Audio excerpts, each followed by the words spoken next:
അപ്പോൾ കൂട്ടുകാരെ, ഇന്ന് ഞങ്ങൾ ഉണ്ടാക്കാൻ പോകുന്ന എള്ളുണ്ട ഉണ്ടാക്കാന്ന് വിചാരിച്ചിട്ടോ. അപ്പോൾ കുറച്ച് ബദാമും കശുവണ്ടി എടുത്തതിന്, നമുക്ക് വേണ്ട ഡ്രൈ ഫ്രൂട്ട്സ് എല്ലാം എടുക്കട്ടോ. പിന്നെ കുറച്ച് കടല എടുത്തതിന്, പിന്നെ ഇതാണ് ബ്ലാക്ക് എള്ള്. അപ്പോൾ നമുക്ക് ആദ്യം കടല വറുക്കാം, നല്ലോണം വറുത്ത് ഗോൾഡൻ ബ്രൗൺ ആയിക്കോട്ടെ കുറച്ച്. പിന്നെ അത് കഴിഞ്ഞിട്ട് കശുവണ്ടിയും ബദാമും വറുക്കുക.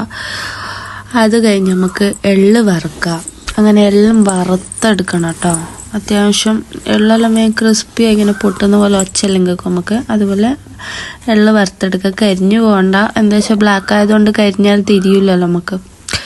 അപ്പോൾ ഒരു ലോ ഫ്ലെയിമിൽ ഇട്ടിട്ട് വറുത്താൽ മതി, അല്ലെങ്കിൽ വേഗം എല്ലാം കരിഞ്ഞു പോവും.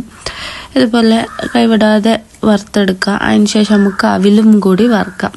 അവിലും കൂടി വറുത്തെടുത്തതിന് ശേഷം നല്ല അവിൽ ക്രിസ്പിയായി വന്നതിന് ശേഷം നമുക്ക് വെല്ലം കൂടി ഉരുക്കാൻ വെക്കുക. അതിന് ശേഷം നമ്മൾ ഈ വറുത്ത് വെച്ചെല്ലാം ഓരോന്നോരോന്നായിട്ട് പൊടിച്ചെടുക്കുക. ബദാമും കശുവണ്ടി ആദ്യം പൊടിച്ചെടുത്തു.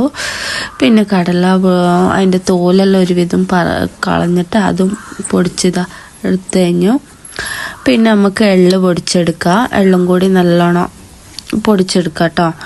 അതും പൊടിച്ച് ഇതണ്ട നല്ല ഫൈനായിട്ട് പൊടിഞ്ഞിട്ടില്ലെങ്കിലും ഒരു വിധത്തിൽ ഒന്ന് പൊടിച്ചെടുക്കാം. അതിന് ശേഷം നമുക്ക് നമ്മൾ അവിൽ വറുത്തതും കൂടി പൊടിച്ചെടുക്കാം. ഇതും കൂടി പൊടിച്ചെടുത്ത് കഴിഞ്ഞാൽ നമ്മൾ എള്ളുണ്ടൻ്റെ എല്ലാ അവിലും ഈ ഡ്രൈ ഫ്രൂട്ട്സ് എല്ലാം കൂടി ഒന്ന് മിക്സാക്കി എടുക്കുക. നല്ലോണം ഒന്ന് മിക്സാക്കുക, എല്ലാ ഭാഗത്തും കൂടി എത്തുന്ന പോലെ. കയ്യിൽ വെള്ളമൊന്നും ഇല്ലാതെ ശ്രദ്ധിക്കുക, അല്ലെങ്കിൽ വേഗം ഇത് പൂത്തോവും. കാരണം നമ്മൾ വെള്ളമെല്ലാം ആക്കിയാൽ പിന്നെ നമ്മൾ വെല്ലം അങ്ങ് ഒഴിച്ചു കൊടുത്ത് നോക്കുക. അതിന് ശേഷം നമുക്ക് നെയ്യ് ഉണ്ടെങ്കിൽ നെയ്യ് കുറച്ച് കയ്യിൽ അപ്ലൈ ചെയ്ത് ഇതുപോലെ ബോൾ പിടിക്കാം.